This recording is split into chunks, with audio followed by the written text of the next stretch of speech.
They thought she was safe. A locked door. A familiar home. 3 children who called her Mom. But behind that front door lay a secret no one saw coming, until police walked in and uncovered a scene so gut-wrenching, it made national headlines. This is the story of Samantha Murphy, a devoted mother of 3, and the devastating chain of events that led to her murder. Please subscribe, watch till the end, and help us tell stories that deserve to be heard. How does a 32-year-old mother of 3 end up dead inside her own home in what should have been a normal Thursday morning? And how does a seemingly unconnected 30-year-old man become the prime suspect, now charged with her murder? To understand the layers of this tragedy, we need to start at the beginning, before the headlines, before the grief, before the arrest, because the truth is, crimes like this don't happen overnight. They build, slowly, quietly, behind closed doors. Samantha Murphy lived in a quiet part of Portsmouth. To the outside world, she was the definition of a devoted mother. School runs, packed lunches, parent-teacher meetings, bedtime stories, and holiday decorations taped proudly to the windows. Friends described her as warm, protective, and grounded. But she was also recently separated from her long-term partner, the father of her children. While the breakup was kept quiet, those close to her knew the split had shaken her, and that her priority was keeping things stable for the kids.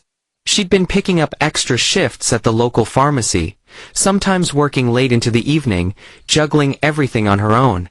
Her life was a balancing act, and like many single mothers, she rarely asked for help. Thursday started like any other. Her eldest, 9-year-old Ava, remembered hearing her mom moving around the kitchen just before 7 a.m., making breakfast and putting sandwiches into lunchboxes. Neighbors later said they saw Samantha waving to her children as they left for school, like she always did. That was the last time anyone saw her alive. At 11:42 a.m., police received a 999 call from a family friend who tried to reach Samantha multiple times that morning and grew concerned when no messages were returned. Officers forced entry. What they found inside was a scene of chaos, broken glass in the hallway, a toppled side table, and Samantha, unresponsive, on the living room floor. She had visible injuries and no signs of life. The paramedics declared her dead at the scene. The coroner's report later revealed blunt force trauma as the cause of death, alongside signs of strangulation. The immediate question was why? Who would want Samantha dead? She had no known enemies. No criminal record. No history of violence. Her home wasn't ransacked. Nothing appeared stolen. Her purse and phone were still in the hallway. Within hours, Hampshire Constabulary launched a murder investigation, calling in forensic teams and interviewing neighbors. They combed through CCTV footage, digital records, and phone activity. But it wasn't until they retrieved her call logs that the puzzle began to shift. There was a string of messages, most deleted, between Samantha and a man named Dean Carter. He was 30 years old, known to police but not for anything violent. He lived 3 miles away. More alarmingly, they found a voice note from the night before. Samantha sounding anxious, saying, "Dean, please don't come around again. I told you it's over. I have the kids. I don't want any more drama. Please respect that." Detectives flagged Dean immediately. When they went to question him, he denied everything, said he hadn't seen Samantha in over a week. But his alibi had holes. CCTV showed his car near Samantha's street at 10:37 p.m. the night before. His phone had pinged a tower just 2 blocks from her house at midnight. And then there was the clincher. A neighbor's smart doorbell picked up audio of a man shouting at Samantha around 11 p.m., a voice later confirmed by voice recognition experts to be Dean Carter. The pieces fell into place. Police arrested him within 24 hours and charged him with murder. He pled not guilty. The court case is pending. But what the legal system will decide in the coming months doesn't change what happened that night. And the real question isn't just what happened, but how.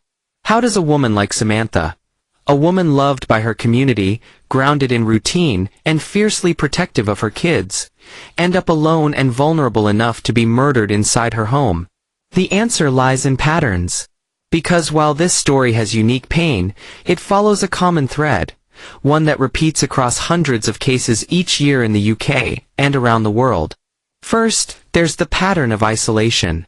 Samantha had become increasingly withdrawn in recent weeks. Friends noticed she was less responsive to texts. She'd cancelled a weekend trip with her sister. A former co-worker recalled her saying, "I'm just trying to keep my head above water right now." It didn't seem alarming at the time, but in hindsight it was a warning. Next, there's the pattern of escalation. Dean Carter wasn't just an acquaintance. He'd met Samantha 6 months earlier at a work function. They'd dated briefly, something Samantha hadn't told many people about. She ended things quickly, citing mood swings and bad vibes. She blocked his number once, but he kept showing up, apologizing, leaving notes, saying he just wanted to talk. It never got physical, until it did. By the time she realized the risk, it was too late. Then comes the pattern of silence. Samantha didn't file a police report. She never asked for a restraining order. She didn't want to make waves or draw attention. Like many women, she feared the backlash, or worse, that it wouldn't be taken seriously. And that silence is deadly. According to the UK femicide census, a woman is killed by a man every 3 days. Most of them knew their killer. Nearly half were in an intimate relationship with him. Over 80% had experienced some form of stalking or harassment beforehand. And too often, they never told anyone. That's the how. Not just one act of violence, but a series of overlooked warnings, normalized behaviors, and quiet suffering. Samantha's story is tragic, but it's not rare. And that's why it must be told. Her family released a statement 2 days after her death. Samantha was the light of our lives. A kind, vibrant, beautiful mother who did everything for her children. Her loss has left an immense void in all of us. We are broken. Her children, Ava, 9, Leo, 7, and Maisie, just 3, are now living with their grandmother. Grief counselors have been assigned. A GoFundMe has been launched to support their care. The community in Portsmouth held a candlelight vigil on the street where she lived. Hundreds showed up. A sea of flowers and teddy bears still sits outside her home. But no memorial can undo what was done. The deeper tragedy is how preventable it might have been, if patterns were noticed, if systems were stronger, if victims felt safe enough to speak. So what can we do? First, recognize the signs. Sudden withdrawal, changes in routine, anxiety around a specific person, unexplained bruises, or emotional distress. Second, believe victims. When someone says they're scared, even if there's no proof, listen. Third, support resources that protect women. Domestic violence shelters, hotlines, legal aid services. And finally, change the culture. Teach boys early about respect. Confront misogyny wherever you see it. Make sure no one ever feels that silence is their only option. Samantha Murphy didn't choose what happened to her. But we can choose to make sure her story doesn't disappear behind a headline. That her children grow up knowing the world cared. That her name means something. Because behind every statistic is a life. Behind every news alert is a person. And behind Samantha's door was a tragedy that should never have happened. If this story moved you, please subscribe and share it. Stories like this deserve to be remembered. Not just for what happened, but for what they can teach us. And if you or someone you know is in danger, don't wait. Call for help. Speak up. Your voice can save a life.